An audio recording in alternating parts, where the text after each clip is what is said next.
رحمۃ اللہ وبرکاتہ نحمده ونصلي على رسوله الكريم اما بعد فقد قال الله نبی صلی اللہ علیہ وسلم قال اللہ تبارک و تعالی الصوم لی وانا اجری به.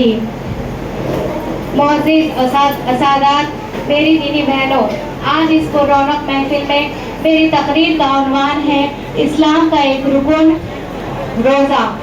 دینی بہنوں، روزہ اسلام کا چوتھا رکن ہے جس کے بے شمار فوائد اور برکتیں ہیں. بس نیز اللہ نے اپنے بندوں پر فرض کیا ہے.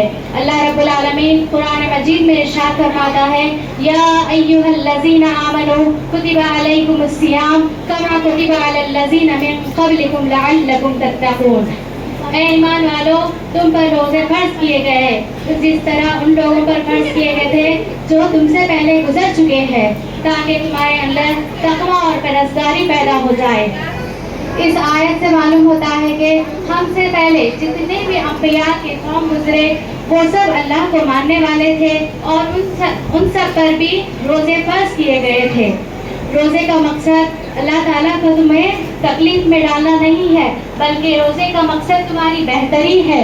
روزے کا مقصد یہ ہے کہ انسان نفسانی خواہشات اور بری عادتوں سے شکن سے دور آزاد ہو سکتا ہے.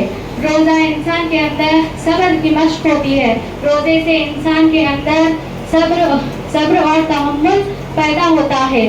عزیز سامعات، احادیث میں روزے کی فضائل بے شمار بیان کیے گئے ہیں. چنانچہ حضرت ابو ہریرہ رضی اللہ تعالیٰ عنہ نے فرمایا، رسول اللہ صلی اللہ علیہ وسلم فرماتے ہیں جو شخص ایمان اور ثواب کی امید سے روزہ رکھتا ہے ماہ رمضان کا تو اس کے پچھلے گناہ تمام معاف کر دیے جاتے ہیں. سبحان اللہ. اسی طرح اور ایک حدیث قدسی ہے جس میں رسول اللہ صلی اللہ علیہ وسلم نے فرمایا، اللہ سبحانہ و تعالیٰ فرماتے ہیں تو انسان کا ہر عمل اس کے لیے ہے سوائے روزے کے.